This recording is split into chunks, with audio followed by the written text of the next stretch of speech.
Kuliah Syarh Sunnah karangan Imam Al-Barbahari yang wafat pada tahun 329 Hijrah rahimahullah. Kitab yang agung, kitab yang cukup bermanfaat, cukup penting buat kita mempelajarinya dalam kita memahami prinsip-prinsip serta dasar-dasar Ahlus Sunnah wal Jamaah. InsyaAllah pada pagi ini kita akan teruskan kepada perkara yang ke-10. Kalau kita lihat dalam terjemahan perkara yang ke-10, ya, seperti mana dalam perkara-perkara yang sebelumnya, dan saya lihat dalam perkara-perkara yang berikutnya pun terjemahannya sebenarnya perlu dipercantikkan lagi, ya, mengenangkan ini adalah bahasa Indonesia, atau lebih tepat lagi bahasa terjemahan, ya, yang perlu diperelokkan lagi supaya jelas faham, supaya dapat difahami. Jadi saya akan bacakan terjemahan saya, ya. Moga-moga dapat didengar dan dapat difahami. Baik.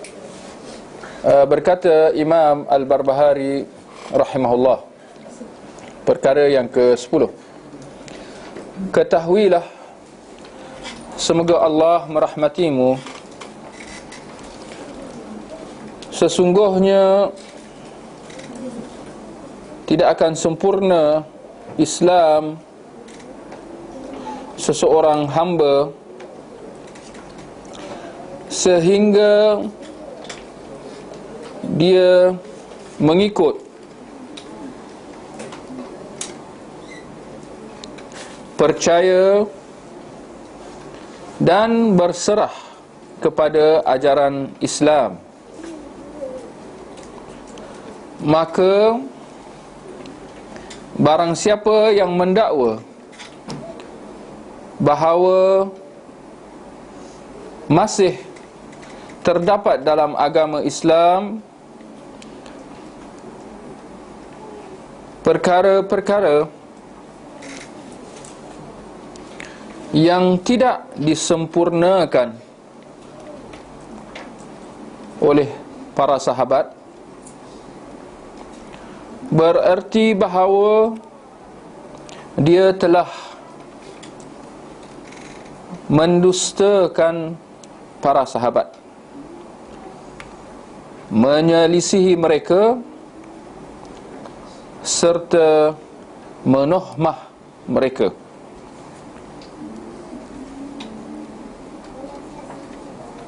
Dengan itu dia tergolong dalam ahli bid'ah yang sesat, lagi menyesatkan, serta mengada-adakan suatu dalam agama Islam yang bukan daripadanya. Baik, itu perkara yang ke-10. Yang ke-11 seterusnya, ketahuilah, semoga Allah merahmatimu, sesungguhnya tidak ada qiyas dalam sunnah, dan tidak boleh membuat permisalan atau mengikuti hawa nafsu. Sebaliknya, hendaklah membenarkan apa yang ditinggalkan oleh Rasulullah sallallahu alaihi wasallam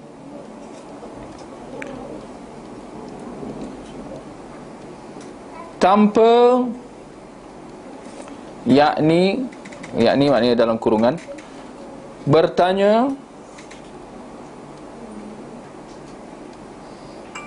tutup kurungan, bagaimana mahu pun mengapa, maka seseorang itu tidak boleh berkata mengapa dan bagaimana. Tamat kata-kata Imam Al-Barbahari rahimahullah. Baik, kita lihat perkara yang ke-10 dan ke-11 yang telah dibacakan tadi. Bagaimana kenyataan Imam Al-Barbahari kalau kita selidik, ya, kalau kita amati, kita akan mendapati bahawa kata-kata nasihat yang sungguh besar artinya, yang kalau kita lihat dapat kita merasakan ketegasan Imam Al-Barbahari rahimahullah. Bagaimana dia menuntut, ya, supaya pembaca kitabnya paling kurang supaya dia tetap istiqamah, ya, dalam berpegang dengan kedua Al-Quran dan Sunnah menurut pemahaman para sahabat. Itu yang aspek yang paling penting yang dapat kita lihat dalam kenyataan Imam Al-Barbahari tadi, ya. Kita lihat bagaimana dia kata dalam masalah berpegang dengan pendapat para sahabat. Dia kata bagaimana dalam perkara ke-10 tadi, maka barang siapa yang mendakwa bahawa masih terdapat dalam agama Islam perkara-perkara yang tidak disempurnakan oleh para sahabat. Dia tak kata oleh Nabi SAW, kerana hal itu jelas. Kalau ada yang mendakwa bahawa Nabi, ya, tidak menyempurnakan agama Islam, itu dah jatuh kufur, ya. Tapi nak kata bahawa termasuk yang tak kurang pentingnya untuk kita memahami bahawa peranan para sahabat tu, bahawa para sahabat telah memikul tanggungjawab menyebarkan agama Islam secara sepenuhnya atau secara kurang. Kita kena yakin dan pasti mengatakan bahawa para sahabat telah memikul tanggungjawab menyebarkan agama Islam, ya, berteraskan Al-Quran dan hadis secara sepenuhnya. Kerana kalau ada yang mendakwa, seperti mana memang ada yang mendakwa bahawa para sahabat tidak amanah dalam menukilkan Al-Quran dan hadis, itu adalah satu tuduhan yang berat terhadap para sahabat, iaitu golongan yang telah dipilih oleh Allah Subhanahu Wa Taala untuk berdamping dengan nabinya, untuk membantu nabinya, untuk menyokong, ya, dalam menyebarkan syariat Islam. Maka kita secara yakin dan pasti mengatakan bahawa seperti mana kita sebagai Ahlus Sunnah wal Jamaah, ya, seperti mana kita berpegang bahawa para sahabat telah meriwayatkan kepada kita Al-Quran secara sepenuhnya, bermula dengan surah Al-Fatihah sehinggalah surah An-Nas. Begitu juga di sini kita akan faham, atau di sini satu persoalan, adakah para sahabat telah meriwayatkan hadis-hadis secara sepenuhnya kepada kita? Satu soalan yang kita kena jawab, ya. Paling tidak secara, bukan kita nak kata secara teori, tetapi secara ilmu, ya. Adakah para sahabat telah meriwayatkan semua hadis-hadis? Ini kadang-kadang mungkin ada orang kata, tak pernah kita dengar satu soalan macam ni. Adakah para sahabat telah meriwayatkan semua hadis-hadis daripada Nabi SAW? Kita kena jawab tu, ya atau tidak. Tapi bila kita jawab, jangan kita jawab secara okeylah ustaz dah tanya tu, ya je lah. Tapi kita dah faham apa yang kita jawab tu, maka kita kata ya, para sahabat telah meriwayatkan hadis-hadis daripada Nabi SAW. Apa yang mereka dengar, apa yang mereka lihat daripada Nabi SAW, ya. Kerana ini dari segi ilmunya, okey. Sekiranya kita mengatakan bahawa para sahabat mereka tidak meriwayatkan semua, itu secara tidak langsung itu satu dakwaan, satu tuhmahan bahawa para sahabat ni tak amanah. Kalau kita nak bersangka baiklah, mereka amanah. Habis kenapa dia orang tak sampaikan semua hadis Nabi? Kalau ada yang mendakwa bahawa mereka amanah, tapi mereka tak sampaikan juga. Kalau tak amanah maknanya apa? Mereka malas, mereka kurang prihatin, mereka tak apa orang kata apa? Tak sempurna, tak cermat. Itu satu tuhmahan yang tak baik juga. Daripada sekecil-kecil tuhmahan sehinggalah sebesar-besarnya. Walaupun kita barangkali ada yang masih nak bersangka baik, tapi sangkaan baik engkau terhadap para sahabat, tetapi dalam masa yang sama kau mengatakan bahawa mereka tidak menyampaikan, tidak meriwayatkan hadis-hadis secara sempurna, itu adalah satu tuhmahan yang buruk, satu sangkaan yang buruk terhadap para sahabat Nabi sallallahu alaihi wasallam. Golongan yang dipilih oleh Allah untuk berdamping dengan Nabi secara sengaja ke tak sengaja? Secara sengaja. Abu Bakar, Umar, Uthman, Ali, mereka ni bukan datang daripada tiba-tiba datang wujud kat tepi Nabi sallallahu alaihi wasallam. Tak. Mereka ini adalah kaum, semua, setiap satu seorang sahabat itu, mereka adalah kaum yang dipilih oleh Allah Subhanahu wa taala untuk berdamping dengan baginda, bersahabat dengan baginda, beriman dengan baginda, dan untuk menyampaikan, untuk meriwayatkan apa yang mereka dengar daripada Nabi sallallahu alaihi wasallam kepada generasi yang berikutnya. Maka kerana itu kita kata, kalau sekiranya mereka telah menukilkan hadis-hadis Nabi sallallahu alaihi wasallam, ya, yang mana yang perlu untuk kita kepadanya, kepada hadis itu dalam nak memahami agama. Kerana mana yang tak perlu, kerana bukan semua yang mereka lihat mereka akan nukil. Yang kita maksudkan bukan semua, maknanya dalam perkara-perkara dunia. Ini benda-benda yang tak perlu. Kerana Nabi datang bukan untuk mengajar kita perkara dunia. Berapa helai baju Nabi, berapa helai sarung Nabi, kopiah dia warna apa, makanan Nabi Nabi makan satu hari berapa kali. Ini benda-benda dunia, ya.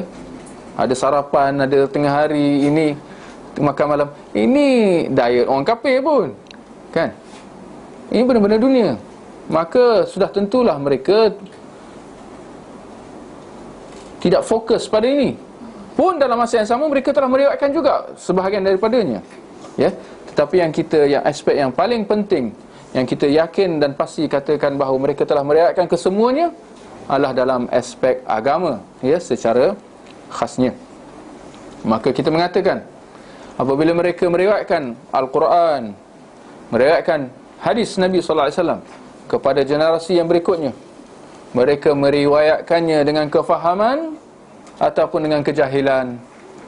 Mereka meriwayatkan nas-nas ini dengan mereka memahaminya dan beramal dengannya, ataupun mereka sekadar meriwayatkan sesuatu yang mereka tak faham, jauh sekali daripada nak beramal. Tentulah kita akan secara yakin dan pasti juga mengatakan bahawa mereka telah meriwayatkan Al-Quran dan hadis dengan kefahaman dan secara praktikal dan secara beramal dengannya, ya, dalam kehidupan seharian mereka, ya. Baik, kita lihat Imam Al-Barbahari apabila dia mulakan perkara yang ke-10 dan yang ke-11 juga, ya, dia mengatakan, ketahuilah semoga Allah merahmatimu. Ketahuilah ni, perkataan tahulah, dia ada maksudnya juga. Maknanya tahu beza antara tak tahu. Tahu beza juga antara ragu-ragu atau tak yakin atau sangka-sangka. Tahu apa artinya tahu? Maknanya secara yakin dan pasti. Maknanya apa yang disebutkan oleh Al-Barbahari itu, Imam Al-Barbahari, kita kena tahu, kita kena ambil maklum secara yakin dan pasti, ya. Maknanya dengan kefahaman, yang yakin dan pasti. Tapi sebelum tu Imam Al-Barbahari adalah mengatakan, ketahuilah semoga Allah merahmatimu. Ini sebenarnya satu kitab Syarh Sunnah ni, dia bukan sahaja menceritakan tentang prinsip agama, tetapi secara tidak langsung juga dia mengajar kepada kita akhlak. Akhlak untuk dalam kita bermuamalah sesama dengan umat Islam, di mana kita dituntut untuk memperbanyakkan doa kepada sesama saudara se-Islam kita. Di mana Imam Al-Barbahari kata apa? Semoga Allah merahmatimu. Dia mendoakan kerahmatan kepada pembaca kitabnya. Tak ada dia nak mendoakan kehancuran, dia nak mendoakan kecelakaan, dia nak mendoakan KO kepada sesama umat Islam. Ini bukan akhlak orang Islam, Maka nak kata kita dituntut untuk mengamalkan aspek ini dalam kehidupan seharian kita. Dan kalau kita lihat mungkin dalam adat ataupun adat lah, orang Melayu kita, mungkin aspek ini perlu kepada penekanan yang lebih sikit. Kita kurang, ada sedikit sebanyak kurang penghayatan dalam masalah ni. Kita adalah sebab-sebabnya ni dari segi budaya, dari segi kefahaman, penghayatan agama. Ini antara sebab-sebab lah mengapa membuatkan masyarakat Islam kita lihat pada hari ini dia berada dalam keadaan sebegitu. Yang antara lainnya kurangnya doa, mendoakan sesama saudara Islam dia. Doa yang paling asas apa dia? Memberi salam. Assalamualaikum. Itu doa. Yang mana kita lihat sedikit sebanyak kurang penghayatan. Yang mana ini perlu disemak semula dan perlu diperbetulkan. Maka kita kena perbanyakkan memberi salam. Assalamualaikum. Jangan salah cara kan memberi salam tu. Salam satu Malaysia, salam Hari Raya, salam Maulidur Rasul, salam Tahun Baru. Ini bukan salam, ini setengah salam. Setengah salam lagi itu bukan salam. Itu salam yang baru, yang diada-adakan. Salam salam talalah, Ini perlu betul-betulkan, Ini bukan salam ni, apa lagi? Macam-macam lah bentuk-bentuk salam yang paling kurang kita kata salam yang tak tepat lah. Sebaliknya salam yang dituntut adalah Assalamualaikum. Askum. Ini satu lagi lah. Akum. Macam-macam lah. Janganlah kita nak mendoakan sama saudara se-Islam kita. Jangan nak kita nak diskaun kan. Mana akhirnya kita khawatir dia takkan dapat apa-apa. Kita tidak mendoakan apa-apa. Juga antara yang kita boleh terapkan dalam kehidupan kita, insya-Allah khususnya kita di kalangan orang yang sudah memahami sunnah paling tidak, maka kita nak terapkan dalam kehidupan kita, doakan. Antara doa yang paling kita kata yang dituntut, jazakallahu khair, jazakallahu khaira, jazakallahu khair. Ini doa-doa ni. Seperti mana yang disebutkan dalam hadis Nabi sallallahu alaihi wasallam, di mana Nabi kata, sekiranya kita diberbuat baik oleh seseorang, lalu kita nak membalas budi baik dia tu, maka tidak ada balasan yang lebih sempurna daripada mengucapkan jazakallahu khaira. Maka nak kata ucapan jazakallahu khaira ni cukup besar nilainya di sisi siapa? Di sisi Allah Subhanahu wa taala. Maka ini kita kata antara doa-doa yang kita boleh sebarkan di kalangan masyarakat kita, yang mudah-mudahan lambat laun dia akan menjadi sebahagian daripada budaya masyarakat kita di masa akan datang. Jazakallahu khaira jauh lebih bererti daripada ucapan terima kasih. Nak kata, bukan nak kata terima kasih itu salah, terimalah kasih aku, no problem. Terima kasihlah, terima kasih ribuan terima kasih, jutaan terima kasih.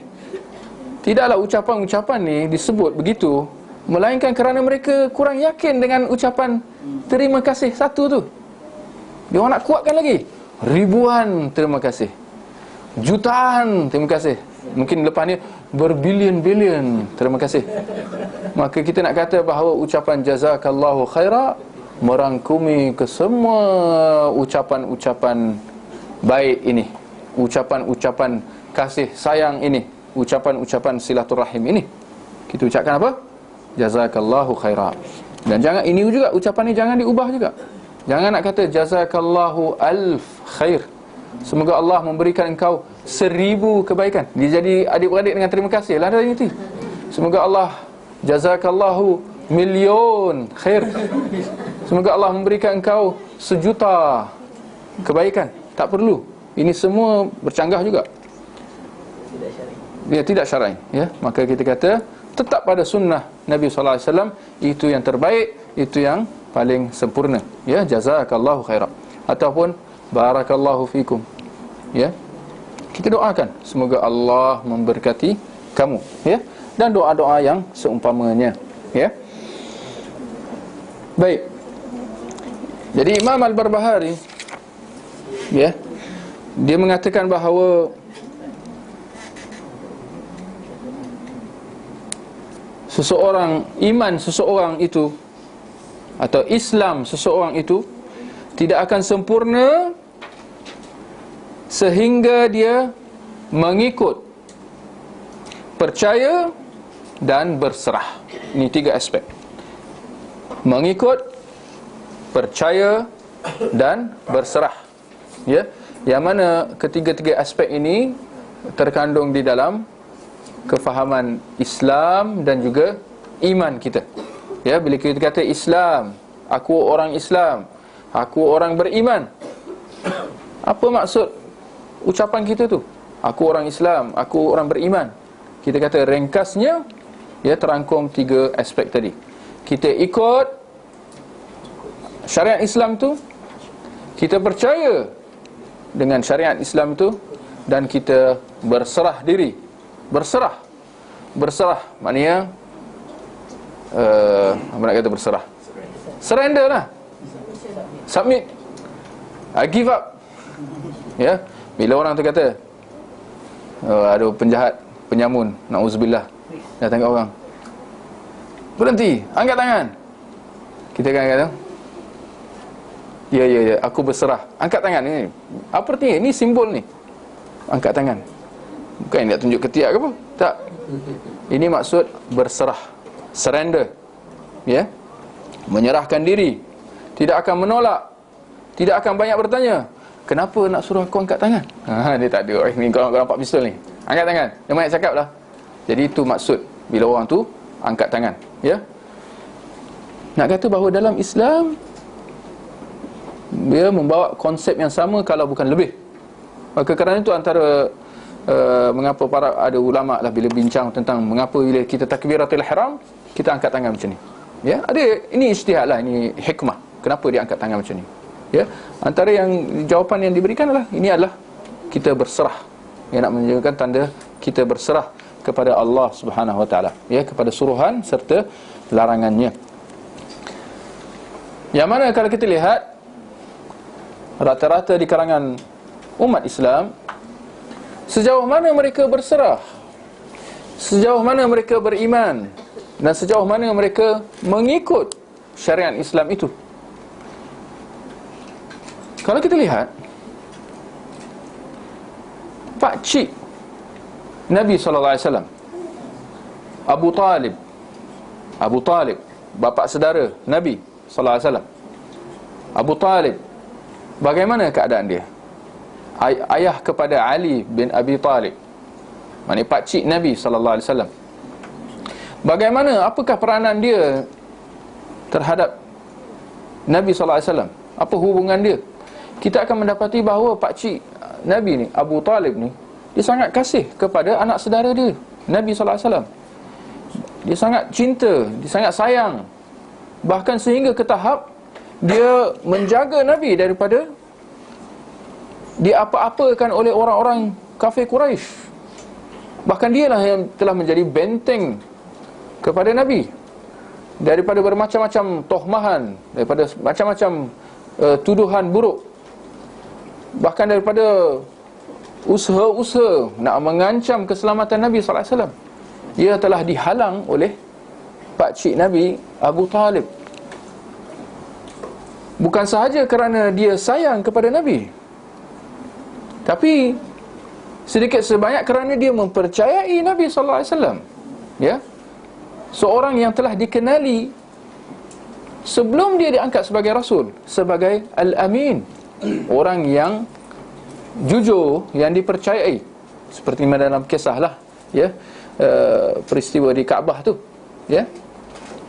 Jadi orang yang paling percaya dengan Nabi sallallahu alaihi wasallam di kalangan orang-orang kafir Quraisy ni adalah Abu Talib. Tapi kita lihat, adakah kepercayaan dia kepada Nabi sallallahu alaihi wasallam menggolongkan dia di kalangan orang yang beriman, orang yang Islam? Kita akan mendapati tidak. Seperti mana iblis, lebih dahsyat lagi. Adakah dia percaya dengan Allah? Ya, sudah tentulah ya, kerana dia telah bercakap dengan Allah Subhanahu Wa Taala dalam peristiwa sujud, perintah sujud kepada Adam alaihissalam. Tetapi akhirnya kepercayaan dia kepada Allah Subhanahu Wa Taala tidak menggolongkan dia di kalangan orang yang Islam, jauh sekali daripada orang yang beriman. Mengapa? Kerana dia tidak tunduk, kerana dia tidak ikut, ya, kerana dia tidak berserah diri kepada suruhan serta larangan Allah Subhanahu Wa Taala. Yang mana hal kita dapat, kalau kita lihat di kalangan umat Islam, ya, ramai yang mendakwa Islam, ramai yang mendakwa mereka tergolong di kalangan orang yang beriman, beriman dengan Al-Quran, beriman dengan hadis Nabi sallallahu alaihi wasallam.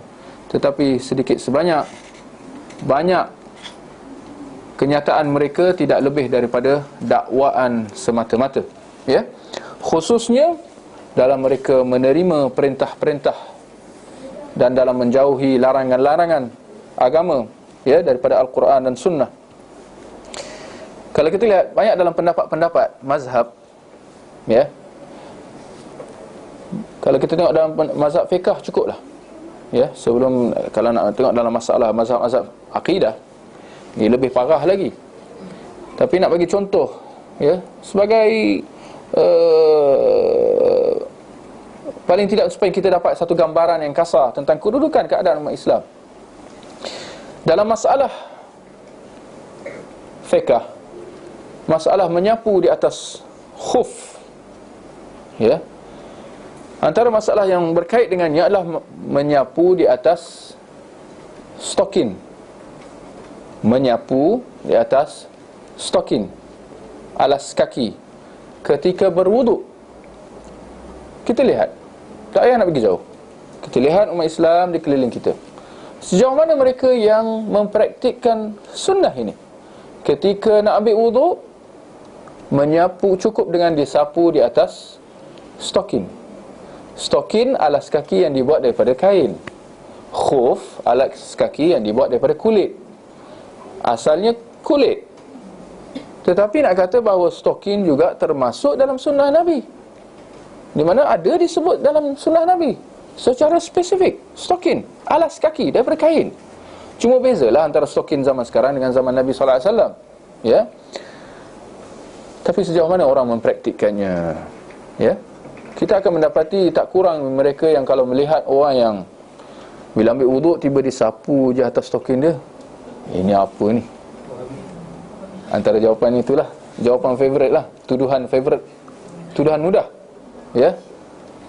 Mereka akan kata ini buat ajaran baru ni, kan? Juga masalah kalau ketika solat, kalau orang itu menguap,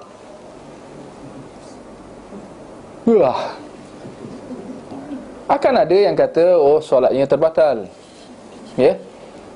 Lagi-lagi kalau orang itu bercakap secara tak sengaja, lagilah orang akan kata solat kau terbatal. Yang mana hal-hal ini semua bercanggah dengan sunnah Nabi sallallahu alaihi wasallam. Yang mana ada satu peristiwa yang cukup jelas, di mana ketika solat, ada seorang Nabi, sahabat Nabi, dia bersin, hacu. Dia bersin, lepas tu dia cakap alhamdulillah. Ada seorang, itu satu hal. Seorang sahabat yang lain pula jawab kat dia, yarhamukallah. Para sahabat yang mendengar dia menjawab tu, kerana kita tak boleh menjawab salam maupun menjawab bersin dalam solat, mereka menepuk. Kita lihat banyak pengajaran kita boleh ambil daripada hadis ni. Mereka tepuk ni apa? Paha mereka. Si sahabat yang menjawab orang tu bersin, dia membalas balik, mengapa kamu pandang ke aku? Apa gerangan kamu? Ma balukum tanzuruna ilai? Dia boleh jawab. Dia ni menjawab bersin, orang ini menepuk-nepuk, memandang kat dia. Yang mana kalau kita tanya kat orang-orang pada hari ni, semua akan ni, bukan saja orang yang jawab ni bersin ni batal, orang-orang ni semua jemaah ni batal. Sebab dia ketuk-ketuk ni apa ni? Ni solat apa ni ketuk-ketuk? Tapi akhirnya Nabi SAW setelah solat, baginda tidak lebih daripada menegur orang yang jawab bersin tu. Inna hadhihi as-salah la yasluhu min kalamil nas, innama hiya tasbihu wa takbiru wa tilawatul Quran. Sungguhnya solat ni tidak boleh adanya berbicara dengan manusia.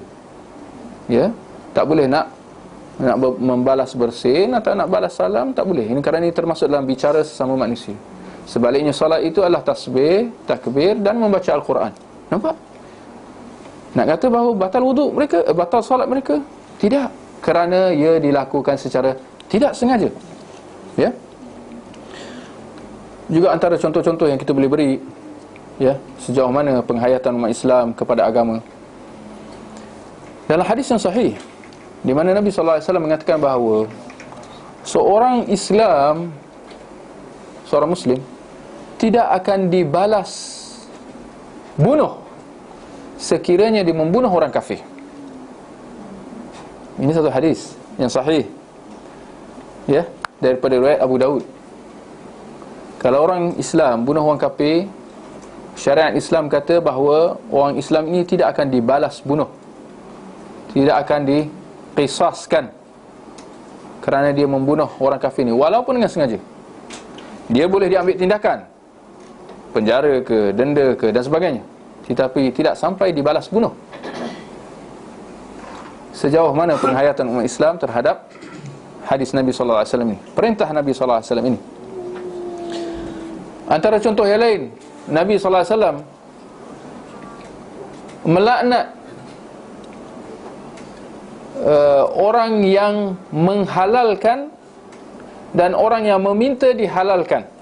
La'anallah al-muhallil wal muhallil lahu. Ini dalam masalah perempuan atau isteri yang telah dicerai atau yang telah ditalak 3 kali. Di mana kalau suaminya ingin kembali kepadanya, dia perlu kahwin dengan lelaki lain dulu. Kalau lelaki itu ceraikan dia, baru dia boleh kembali kepada suami yang pertama. Tapi antara adat yang telah menyerap masuk dalam umat Islam, adanya servis Cina buta, kahwin Cina buta. Apa artinya kahwin Cina buta? Orang perempuan ni dah kena cerai 3 kali. Lepas dia masih lagi sayang, suami dia sayang kat dia, dia sayang kat suami dia. Tapi syariat kata dia kena kahwin orang lain dulu. Tapi mereka nak pendekkan prosedur tu, dia orang nak jalan pintas. Kahwin je lah dengan mana-mana lelaki, tetapi dengan syarat lelaki tu lepas dia dah kahwin, dia dah setubuh, dia kena diceraikan dia. Nikah kontrak ke apa ke. Ini berlaku di kalangan masyarakat kita, ada. Ya. Hal ini dibolehkan? Dilaknat oleh Nabi SAW. Dilaknat perempuan itu dan Cina buta tu. Walaupun mungkin jadi dia orang Melayu lah, ke sesiapa lah. Ya. Kerana ini tidak lebih daripada muslihat untuk nak menghalalkan apa yang diharamkan oleh Allah Subhanahu Wa Taala. Kerana kalau si suami yang pertama, kalau dia nak kembali kepada isteri dia, tak boleh. Dia perlu kahwin, isterinya, bekas isterinya perlu kahwin dengan lelaki lain. Perkahwinan yang sempurna, perkahwinan yang betul, bukan perkahwinan main-main atau yang dibuat-buat. Ya. Kerana jika begitu, itu adalah jelas satu muslihat untuk nak menghalalkan. Kerana kalau isteri itu nak kembali, bekas isteri nak kembali kepada suami itu terus, itu satu yang haram. Maka perbuatan kahwin Cina buta ni adalah satu muslihat yang mirip kepada muslihat orang-orang Yahudi yang menjadi berbagai-bagai cara dan jalan untuk nak menghalalkan apa yang diharamkan oleh Allah Subhanahu Wa Taala. Satu contoh yang terakhir yang kita boleh bagi tentang sejauh mana penghayatan umat Islam dengan agama. Ini semua dalam masalah fiqh. Saya bagi masalah fiqh sebab dia mudah untuk difahami. Berbanding dengan masalah agama, jauh lebih, masalah akidah jauh lebih rumit, ya, dan jauh lebih berat, ya. Ketika solat, boleh tak seorang bapa kalau dia jadi imam atau jadi makmum, dia nak menggendong bayinya, anaknya, ya. Kalau berlaku pada hari ini, saya ingat kecoh satu kampung, satu bandar. Kalau tiba imam masjid tu, imam besar, jami', Taman Tun Dr. Ismail, dia solat dengan bawa baby dia kat atas. Kecoh, apa ni imam ni? Apa ni datang solat Jumaat bawa baby? Tak sah solat. Parah. Ya. Potong gaji ke apa? Sedangkan hal ini telah dilakukan oleh imam, segala imam, penghulu segala imam masjid, bahkan penghulu umat Islam semua, Nabi SAW. Dia telah mengendong cucunya, Umaymah, ya, binti Zainab, mengendong cucunya Hasan dan Husain, ya.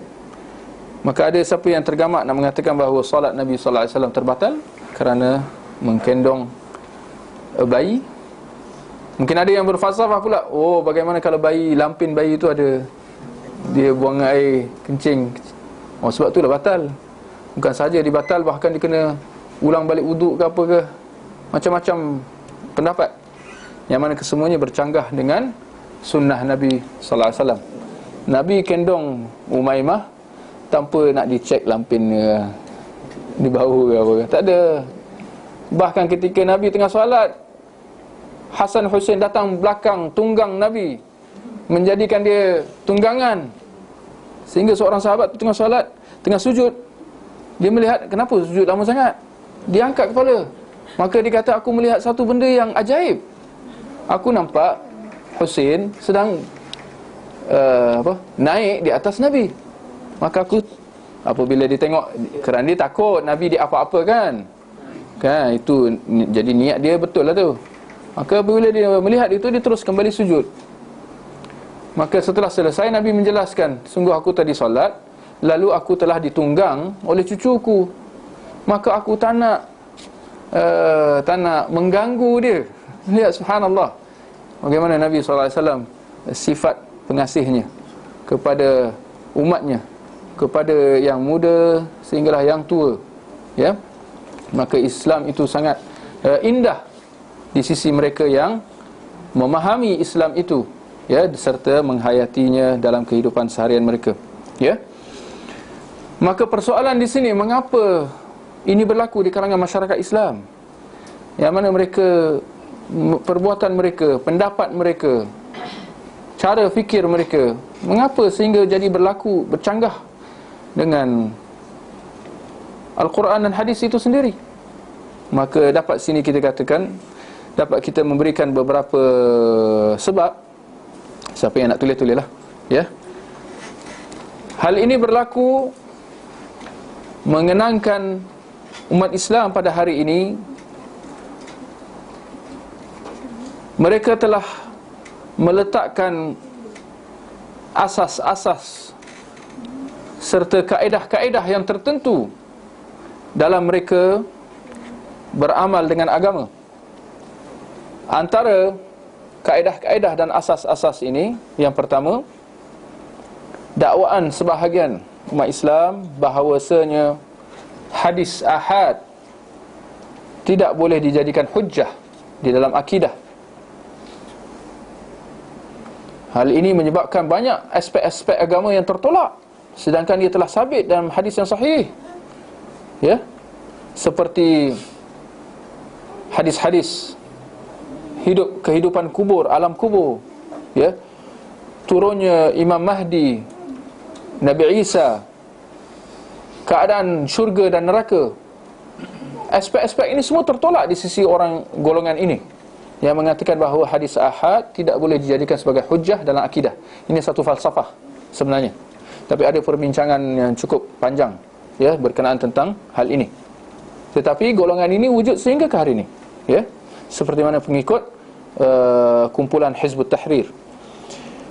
Ini yang pertama. Kaedah yang kedua, mereka yang mendahulukan kias, mendahulukan kias akal di atas hadis ahad. Seperti mana dalam contoh yang kita beri tadi, tentang kalau orang itu menguap, kalau orang tu tercakap secara tidak sengaja dalam solat, kenapa ada pendapat yang kata membatalkan solat dia? Mana datang? Tidak lebih daripada kias akal semata-mata, ya. Qiyas ada yang sahih, ada yang batil. Kalau kias akal semata-mata, itu maknanya pendapat akal lah. Mereka mengkiaskan orang yang bercakap dengan sengaja dengan orang yang bercakap tak sengaja. Mereka kata seperti mana kalau orang tu bercakap sengaja dalam solat batal, maka begitulah orang yang cakap secara tak sengaja, secara tidak batal, secara tidak sengaja batal juga. Walaupun cakap tu bukan cakap, menguap je. Wah, tu bercakap tu, batal solat. Qiyas yang batil. Masakan boleh disamakan antara yang sengaja dengan tak sengaja? Bercanggah, ya. Tapi ini dia kaedah yang mereka telah tetapkan. Yang ketiga, mereka menolak hadis ataupun sunnah Nabi sekiranya ia bercanggah dengan asas-asas yang mereka letakkan. Asas-asas yang mereka letakkan, seperti mana contoh yang kita bagi tadi, di mana Nabi mengatakan bahawa orang Islam kalau bunuh orang kafir, dia tidak akan dibalas bunuh. Tetapi sebahagian daripada mereka, sebahagian daripada golongan kalangan umat Islam kata, tidak, orang Islam kalau bunuh orang kafir, dia akan dibalas bunuh. Seperti mana saya ingat undang-undang di negara kita, akan dibalas bunuh. Sedangkan hal ini bercanggah dengan hadis Nabi. Tetapi kenapa mereka berkata begitu? Kerana asas yang mereka letakkan, yang mana kita kata secara yakin dan pasti, asas-asas yang batil. Mereka kata inilah keadilan. Kalau seorang itu bunuh orang lain, dia kena balas bunuh. Ini adil. Mereka mendahulukan keadilan di sisi akal mereka dan menolak apa yang telah ditetapkan di dalam sunnah Nabi sallallahu alaihi wasallam. Begitu juga dengan seperti mana keadaan, saya percaya, satu yang menduka ceritakan, ramai daripada kalangan umat Islam, mereka yang melawan pemerintah walaupun pemerintah itu Islam. Mereka kata apa? Pemerintah ini sudah boleh diperangi, sudah boleh dicaci, sudah boleh dibuka aib, keburukan serta kesalahan dia. Kenapa? Kerana dia telah berlaku zalim, kerana dia telah melakukan korupsi, kerana dia sudah tidak membahagiakan, dia tidak lagi membahagikan harta-harta negara kepada rakyat secara saksama. Ini asas ni, membolehkan apa? Melawan pemerintah. Sedangkan hadis-hadis yang menuntut supaya umat Islam sentiasa taat, tunduk kepada pemerintah selagi mana dia Islam. Tetapi mereka ini tidak segan silu melawan pemerintah, bermula dengan dakwaan bahawa pemerintah itu zalim. Akhirnya dia berlanjutan, mereka tak segan silu sehingga mengkafirkan pemerintah itu. Kenapa? Kerana tak bahagia duit berim secara secara adil. Mudah mengkafirkan orang, mudah mengkafirkan pemerintah.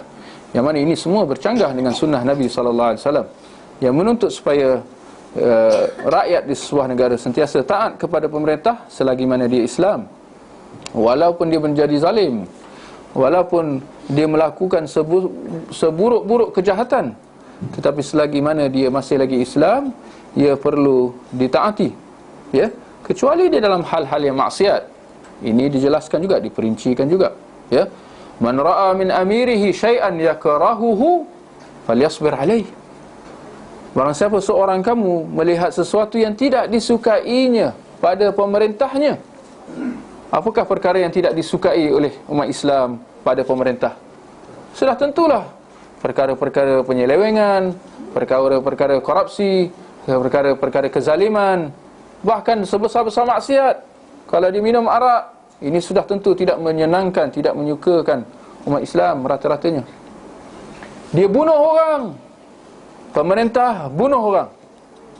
Pemerintah tembak arah ditembak pendemonstrasi.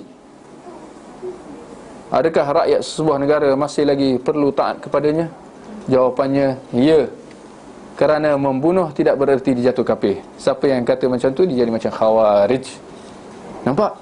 Aspek-aspek ini semua disebut dalam sunnah Nabi dengan jelas. Tetapi berapa ramai umat Islam yang menghayati aspek-aspek ini, ya. Kita sempurnakan jelah kaedah-kaedah yang disebut tadi. Itu yang ketiga. Yang keempat, mereka menolak sesebuah hadis itu sekiranya dia mengandungi hukum atau aspek yang lebih daripada apa yang dinyatakan dalam Al-Quran. Ini satu falsafah juga.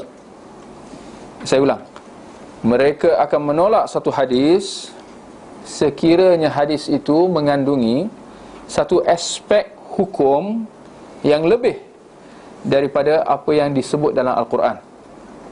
Contoh mudah dalam masalah makan daging unta tadi, yang mana makan daging unta tak disebut dalam Al-Quran.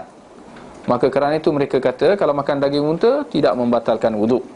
Mereka berpegang dengan keumuman surah Al-Ma'idah dalam ayat yang ke-6 tadi.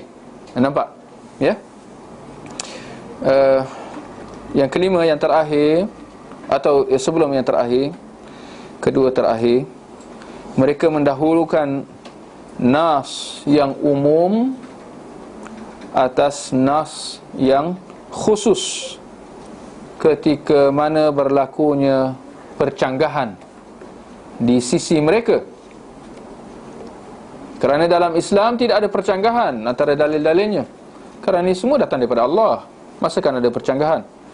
Tapi mereka mengatakan ia bercanggah. Mereka mendahulukan nas yang umum, nas yang am atas nas yang khas, yang khusus. Maka nas yang khas itu akan ditolak dengan mudah saja. Kenapa? Kerana bercanggah dengan nas yang umum ini, ya. Itu yang kelima. Yang keenam, yang terakhir, masalah yang telah menimpa rata-rata umat Islam sejak zaman berzaman sehinggalah ke hari ini, iaitu masalah taklid. Ya, taklid dia sentiasa buta. Ya, tak ada taklid celik. Taklid buta kepada mazhab tertentu, sama ada dalam akidah ataupun fiqh, sama je. Ya. Maka akhirnya mazhab itu dijadikan sebagai agama, manakala dalil Al-Quran dan Sunnah adalah sampingan. Maka dalil Al-Quran dan Sunnah itu yang kena ikut mazhab, bukan mazhab kena ikut dalil Al-Quran dan Sunnah, terbalik. Maka akhirnya mana-mana dalil daripada Al-Quran dan Sunnah yang tidak selari dengan pendapat mazhab, ia akan sedaya upaya diselarikan, walaupun tak boleh selari. Kalau tak boleh selari, apa dia buat? Tanpa segan silu mereka akan tolak saja. Tolak, mudah. Kenapa? Oh, bercanggah dengan mazhab. Mudah. Ini jawapan siapa bagi? Jawapan yang akan diberikan oleh rata-rata pentaksub, pentaklid buta kepada mazhab yang mereka anuti. Ya. Baik, saya ingat cukup sekadar itu. Kalau ada sebarang pertanyaan. Pencina buta tu, selepas dia dah selesai mencina buta tu, dia nak kahwin balik dengan bekas isteri ataupun bekas suami dia. Lepas tu adakah dia masih ada 3 kali peluang untuk menceraikan ataupun sekali je tu macam mana?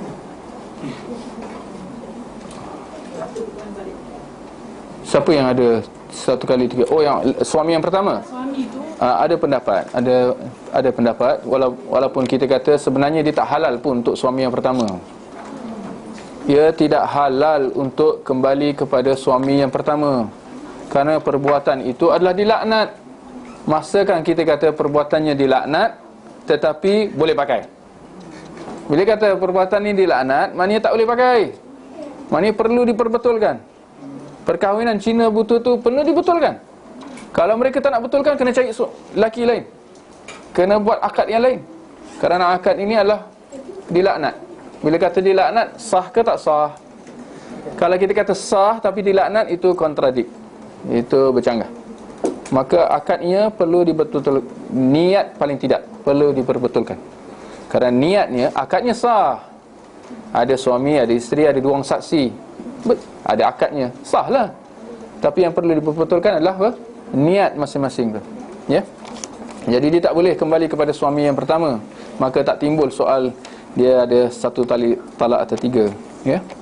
Tapi kalau dia kahwin betul, bukan dengan Cina buta, lepas tu kena cerai juga secara biasa, bukan kerana rancangan, kembali kepada suami yang pertama, pendapat yang rajih adalah dia ada 3 talak balik. Ya, jadi macam perkahwinan yang baru dengan perempuan yang baru. Ya. Ada pertanyaan lain? Saya dengan satu berdebat lah, perdebatan tentang apa, tajuk tahlil. Lepas tu satu pihak tu dia mengatakan apa, tahlil tu haram. Lepas tu satu pihak dia jawab, dia kata dalam konteks masyarakat di Nusantara ni, benda ni dah menyebar, dah jadi satu budaya. Jadi dia kata Islam tu, waktu Islam tu dekat turun tu, dia tidak saya tak faham, dia tidak mengubah budaya Arab. Nabi tak menghapuskan budaya yang pada tempat Arab lah. So Nabi ubah dia. Jadi dia kata dekat keadaan sekarang pun, dia kata kita kena buat macam tu lah. Kalau sekiranya yang dimaksudkan adalah secara perlahan, kerana apa yang pasti, perbuatan-perbuatan yang bercanggah dengan syariat Islam, ya, perbuatan maksiat, perbuatan bid'ah, ya, apatah lagi perbuatan-perbuatan yang berunsur kufur, syirik, ini perlu diperbetulkan atau tidak? Tentulah kita secara yakin dan pasti kata perlu diperbetulkan. Ini termasuk dalam perkara-perkara yang mungkar, ya, yang mana Nabi kata barang siapa yang melihat satu kemungkaran, hendaklah dia mencegahnya, hendaklah dia menghentikannya dengan tangan, kalau tak boleh dengan mulut, kalau paling tidak dengan diingkari dengan hati. Maka apa yang pasti perlu diubah budaya, adat sekiranya bercanggah dengan agama. Kalau budaya dan adat tidak bercanggah dengan agama, ya, tak ada masalah, ya. Bahkan dia ada anggap satu yang paling tidak harus, ya. Kalau diselari dengan agama, lagi cantik, ya. Yang mana yang wajib, mana yang sunat lah, ya. Tapi kalau budaya dan adat itu bercanggah dengan agama, masakan ia boleh dikekalkan? Banyak budaya-budaya, adat-adat orang-orang masyarakat jahiliah, banyakkan budaya-budaya dia selari dengan agama ataupun bercanggah dengan agama. Bercanggah dengan agama. Orang-orang jahiliah, macam-macam muamalah jual beli mereka, pernikahan mereka, minum araknya, bunuh anak-anak perempuannya, bersumpah, kata-kata caci, maki. Ini semua dibiarkan oleh Rasulullah sallallahu alaihi wasallam? Tidak. Akhirnya telah dibasmi sepenuhnya ke sebahagiannya. Kita kena berhati-hati dengan apa yang kita sandarkan kepada Nabi. Jangan kata Nabi tak tukar. Itu satu tohmahan sebenarnya. Kita nak puji Nabi, tapi sebenarnya kita menghina Nabi dengan mengatakan bahawa Nabi tidak mengislahkan, tidak memperbaikkan keadaan masyarakat orang-orang jahiliah. Maka akhirnya Hakikatnya Nabi telah berjaya mengembalikan orang-orang masyarakat Quraisy kepada fitrah, kepada Islam setelah mereka tersesat, setelah mereka menyimpang. Maka kembali kepada persoalan, adakah Islam ini mengubah budaya sesebuah masyarakat? Jawapannya, ya, sekiranya ia bercanggah dengan agama. Cuma persoalan, adakah secara terus, secara menyeluruh, secara mendadak, atau secara berperingkat? Ini kita kata bergantung kepada situasi dan keadaan. Ya,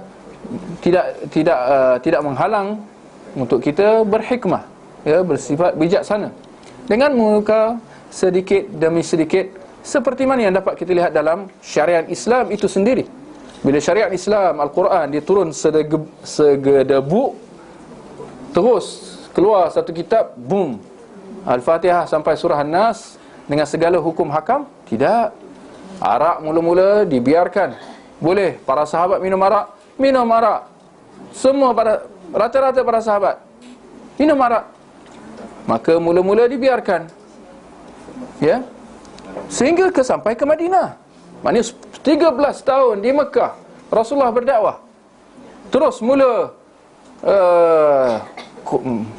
dakwah Nabi kata berkisar tentang apa? Tidak lebih daripada mengucap 2 kalimah syahadah. Ada Nabi kata jauhi korupsi, jauhi rasuah, jauhi minum arak, pergi disko. Ada jauh sekali. Mereka terus kekal minum arak dan sebagainya. Jadi ini kita kata hikmah. Secara perlahan, bila kita nak dakwah kat orang, mulakan benda yang penting dulu, ya. Perkara-perkara asas agama, apa dia? Memperbetulkan 2 kalimah syahadah, asyhadu an la ilaha illallah, asyhadu anna Muhammadar Rasulullah. Secara berperingkat-peringkat, barulah kita masalah maulid, masalah berzanji, masalah ini datang kemudian. Betulkan asas dulu, ya. Maka kita kata salah lah orang yang bila nak dakwah dia apa? Pergaulan bebas, zina, minum arak. Kita kata Allah, benda yang penting dulu, baru yang datang kemudian. Rata-rata dakwah, ceramah-ceramah agama, bila orang cerita pasal masalah masyarakat, apa masalahnya? Gaul bebas, pergi disko, minum arak, zina dan sebagainya. Masalah akidah, tak faham apa-apa. Masyarakat terus tak faham apa-apa. Apa tu akidah yang betul? Apa maksud 2 kalimah syahadah, asyhadu an la ilaha illallah, asyhadu anna Muhammadar Rasulullah? Maka akhirnya orang kata, jangan minum arak, jangan minum arak. Pergi ke kubur, tawaf, minta hajat, berdoa, tak ada masalah. Kita kata inna lillahi wa inna ilaihi rajiun. Dia terselamat daripada satu maksiat, tapi dia jatuh dalam sebesar-besar maksiat, iaitu syirik dan perkara kufur. Maka kita kata ini dakwah. Ini hikmah, kebijaksanaan kita dalam berdakwah. Sekiranya itu yang dimaksudkan, maka itu betul, ya. Diubah budaya dan adat masyarakat Islam yang bercanggah dengan agama sedikit demi sedikit, kerana itu lebih mudah untuk diterima oleh masyarakat daripada kalau kita datang dengar muslimin muslimat semua akidah bom kita bagi macam ni. Bidah, ini semua bidah. Ini semua kena tinggalkan. Maksiat, ini semua maksiat. Sekali dalam satu majlis, dalam 1 jam, pastinya hadirin itu akan bangun, maling selipar semua kat dia, ya. Kerana susah untuk diterima oleh masyarakat, ya. Jadi itu yang kita kata, berperingkat, ya. Baik, insyaAllah tentang soalan yang ditanya tadi akan dijawab, akan datang insyaAllah. Apa? Saya nak tanya, kalau majlis tu ada yang orang bukan Islam kan, jadi memadai dengan mengucap Assalamualaikum saja. Memberi salam hanya kepada orang Islam, ya. Orang bukan Islam tidak boleh diberi salam, ya. Itu satu hal. Persoalan berikutnya, boleh tak kita bagi ucapan baik kepada orang kafir, ya? Jawapannya boleh, tetapi bukan dengan memberi salam, ya. Itu satu akhlak, satu cara untuk kita dakwah. Maka kita ucapkan selamat pagi, ya, apa juga selamat datang dan seumpamanya kepada orang kafir sebagai satu cara, metod untuk dakwah. Bukan kerana kita mengangkat dia, kita menghormati dia dan sebagainya. Kerana apa yang pasti dia orang kafir, ya, dia adalah Paling tidak kita kata, oh ni orang, ya, kalau dia tak bertaubat, dia akan masuk penghuni neraka, ya. Maka memberi salam tak boleh, tapi dengan ucapan yang lain boleh, tidak ada masalah, dengan niat untuk dakwah. Itu syarat. My kid, I usually ask my salam to my parents that is not Muslim. I just say salam, not. Bezakan antara Assalamualaikum dengan berjabat tangan. Berjabat tangan bukan salam. Berjabat tangan lah, shake hands. Ini bukan salam. Banyak daripada masyarakat kita dibagi salam, ini tak bagi salam. Engkau berjabat tangan, ya. Engkau tidak mempraktikkan sunnah yang lebih penting daripada berjabat tangan. Ini ada nilainya. Seperti mana dalam hadis, tidaklah dua orang Islam yang berjabat tangan memberi salam, melainkan akan berguguran dosa-dosa mereka ketika mereka menggoyang-goyangkan tangan tu. Ini ada nilainya. Tapi yang lebih bernilai adalah ucapan Assalamualaikum. Jadi dengan orang kafir nak shake hands lah banyak-banyak, tak ada masalah, insyaAllah. Ya, insyaAllah. Baik, cukup sekadar itu. Kita akhiri dengan tasbih kafarah. Subhanakallahumma wa bihamdik, asyhadu an la ilaha illa ant, astaghfiruka wa